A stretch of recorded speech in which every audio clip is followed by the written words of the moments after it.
Hey everyone, welcome to Beyond the Gates. I'm Alessio, and I'm so excited to have you here. If you love Beyond the Gates, then you're in the right place. Make sure to hit that subscribe button and turn on notifications so you never miss a video. Alright, let's dive right in. Make a more interesting script out of the story, which if you put at the beginning of the video, will attract people and they won't leave the video. Don't make it too long, 30 seconds 1 minute is better. The writing should feel like it was created by a real person. I'll never forget the week everything fell apart and came together in Fairmont Crest. It still feels strange saying that, because I always thought of this town as a place where everyone knew each other's business but, somehow, kept the darkest secrets tucked away like fine china in an old cabinet. But this week, the cabinet shattered. And when it did, the pieces cut everyone. It all started with Dani and Bill. I swear, if someone told me 6 months ago that Dani Dupree and Bill Hamilton would lock lips again, I would have laughed in their face. Bill had rebuilt his life. He had Hayley, stability, a second chance at family. Dani, on the other hand, was supposed to be moving forward with Andre. But life in this town doesn't move forward. It circles back, like a wheel that never stops spinning, dragging us under with every turn. That night, when I saw Dani and Bill together, it wasn't just a kiss. It was history bleeding out into the present. The way his hand lingered on her waist, the way her eyes closed like she was coming home after being gone too long. It wasn't just passion. It was unfinished business. And the worst part? Hayley didn't know. She was at home, probably folding laundry or making plans about their future, while her husband's mouth was on another woman's. I wasn't supposed to see it. I was just walking past the Crest Lounge, trying to clear my head. But when I looked through the glass, there they were, two ghosts reliving something they should have buried long ago. My chest tightened. I knew right then and there, Hayley's life was about to crack down the middle, whether she realized it yet or not. But Dani's kiss wasn't just about Bill. No, Dani had a plan. I could see it in the way she pulled back, smirk tugging at her lips, like she'd just made a move in some twisted chess game. She wasn't just kissing Bill. She was testing Andre. She was dangling her love like bait, trying to reel Bill back in by using Andre as leverage. Dangerous doesn't even begin to describe it. It was cruel. And yet, in this town, cruelty has a way of looking a lot like love. That same week, Catherine Richardson, Cat, as most call her, learned the kind of heartbreak you don't just shake off. Imagine catching the person you trust most with someone you'd never expect. That's what happened when Cat caught Eva and Tomas. God, even saying it makes me sick. Cat thought Tomas was hers. She believed in him. She believed he saw her, not just her name, not just her family drama, but her. And then to find him with Eva? Her own half-sister? That's betrayal layered on betrayal. A knife with no handle. I was with Cat not long after it happened. She didn't scream. She didn't rage. She just folded. She sat on her couch, arms wrapped around her stomach like she was trying to hold herself together, rocking slightly like a child. And the thing that broke me? She whispered, "I should have known." Over and over again. As if heartbreak is ever something you can predict. As if it was her fault. Watching her blame herself when it was Tomas who broke every promise, it burned me up inside. And Eva? Eva tried to play it off, saying she just wanted to prove something to Tomas. As if that justified ripping Cat's heart out. That wasn't proving anything. That was cruelty disguised as insecurity. But the biggest shock came from someone no one had seen in years, Donnell McBride. Donnell's entrance into Fairmont Crest wasn't quiet. It was a storm. He walked into the parlor like he owned the air around him, his voice steady but sharp, every word directed at Joey Armstrong. "You killed my father." That's how he introduced himself. No preamble, no hesitation. Just the truth, ripped open for everyone to hear. See, Donnell wasn't just Doug's son. He was his protector once, before distance and time pulled them apart. And when he found out Doug had died, alone, after leaving the casino, it shattered him. But Donnell wasn't about to let grief eat him alive. No. He turned it into fire, and that fire burned straight at Joey. I stood there, frozen, as Donnell threatened to sue the casino, the bartender, even the entire establishment. His voice shook, but not from fear. From rage. From the kind of pain that makes you dangerous. What Donnell didn't know, and what ate at me as I listened, was that Joey wasn't just complicit. He was responsible. He and Detective Malone had drugged Doug, made sure he'd never crawl out of the shadows that had haunted him for years. And now, watching Donnell demand justice, knowing the truth I couldn't yet say, I felt sick. Joey's mask didn't crack, though. That man can lie with his eyes open and his hands steady. But Donnell saw something. I could tell. He knew Joey's calm wasn't innocence, it was guilt pretending to be control. Meanwhile, Vanessa, Doug's widow, was spiraling. She came to Jacob Hawthorne, desperate for answers. She wanted the truth, even if it broke her. And Jacob, well, Jacob is a good man, but he's also a Hawthorne, and Hawthorns don't always tell the whole truth. Still, he promised her he'd look into Doug's system, that he'd find out if drugs played a part. I don't know if Vanessa really wanted confirmation or just closure, but the way she clutched Jacob's hand, begging him not to sugarcoat it, I'll never forget that. And while all this chaos swirled, the Hawthorns themselves were hit with news that should have been joyous. Naomi was pregnant. I saw Jacob's face when he found out. His whole body lit up like a boy on Christmas morning. But Naomi, her smile didn't reach her eyes. She looked scared. And maybe she should be. Because bringing a baby into Fairmont Crest? That's not just parenthood. That's setting a child down in the middle of a storm. The week only grew heavier. Nicole and Carlton's closeness didn't go unnoticed. Ted, Nicole's husband, was lurking, watching, regret eating at him like acid.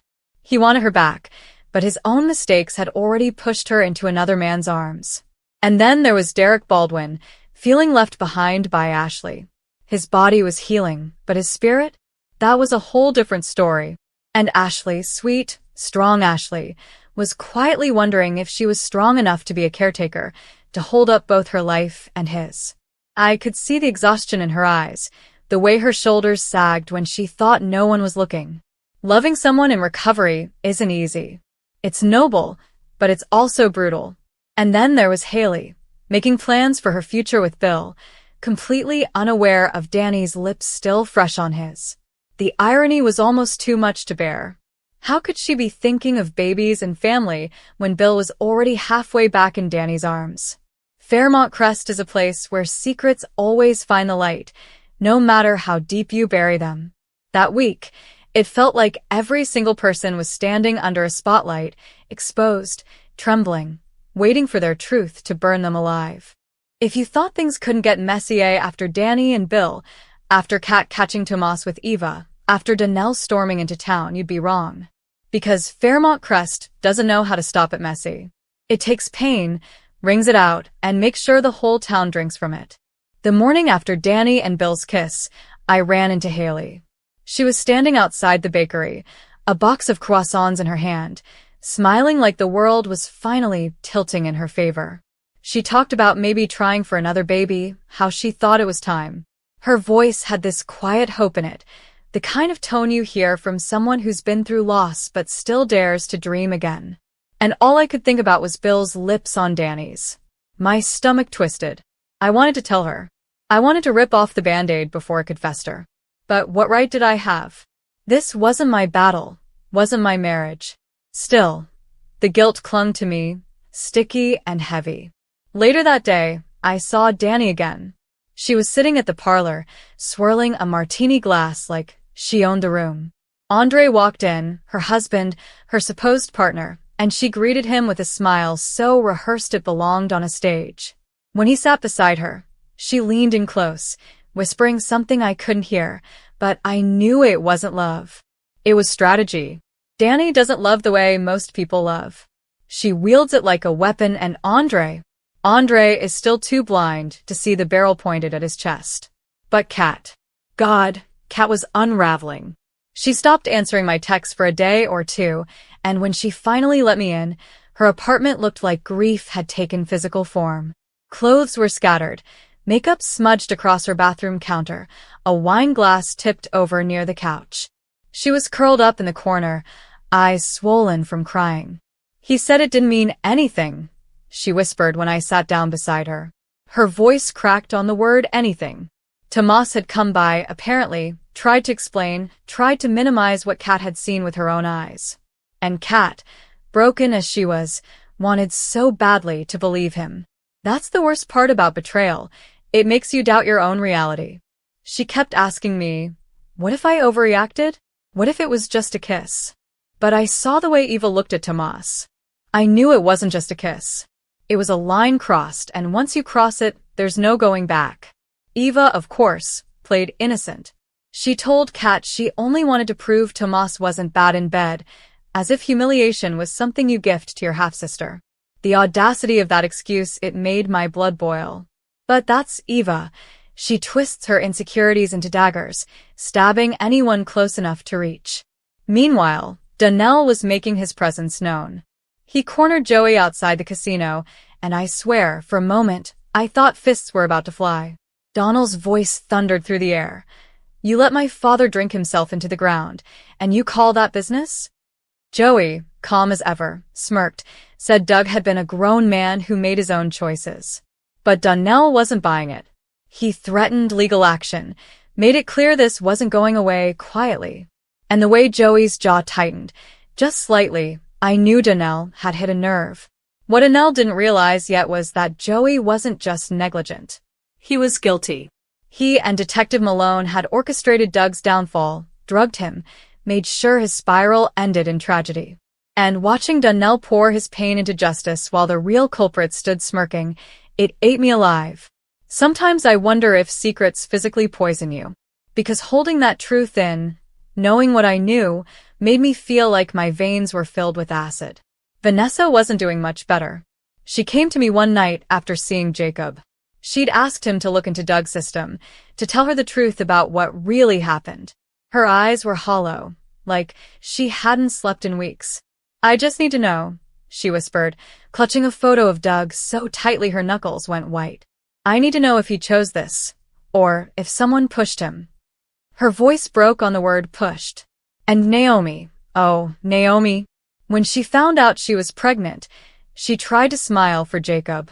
She tried to share in his joy.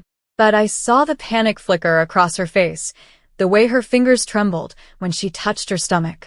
Jacob, bless his heart, was glowing, already planning names, already imagining a future. But Naomi wasn't glowing. She was shrinking, retreating into herself. I don't know if it was fear, or doubt, or something darker, but she looked like a woman carrying a weight too heavy to lift. Elsewhere in town, Ted Richardson was spiraling, too. He shadowed Nicole like a ghost, watching her laugh with Carlton, watching the way another man filled the space he'd vacated with his mistakes. Regret is a bitter companion, and Ted was drinking it down like whiskey. But what good is regret when the damage is already done? And Derek Baldwin, he was fighting a different battle. His body was healing, but his pride was raw. Ashley tried, she really did, to be everything he needed. Nurse, lover, friend. But I could see the cracks in her. She was tired, overwhelmed, questioning if love was enough to carry the weight of caretaking. And Derek, sensitive to every shift in her tone, felt himself slipping further away from her world. It was heartbreaking to watch two people who loved each other so much struggle to even stand in the same room without that heaviness between them. The week ended the way it began, with Dani. She made an unconventional proposal to Andre, one that shocked even me when I heard it. She told him she wanted them to stay married but not live together, not yet. She spun it as needing space, needing independence. But I knew better. It wasn't about space. It was about control. Dani wanted to keep Andre close enough to call hers, but far enough to chase Bill. She wanted her marriage as armor, her affair as fuel, and her heart, if she had won, as a game piece. And poor Andre? He agreed. Because when you love someone like Dani, you don't see the strings until you're already tangled in them. So here we are. Dani playing with fire, Kat drowning in betrayal, Donnell breathing fury into the town, Vanessa begging for truth, Naomi fearing motherhood, Ted choking on regret, Derek and Ashley hanging by a thread, and Hayley dreaming of a future that may never come. Fairmont Crest is a beautiful place on the outside, tree-lined streets, polished storefronts, the hum of community. But inside, it's a battlefield. And last week, the war lines were drawn deeper than ever.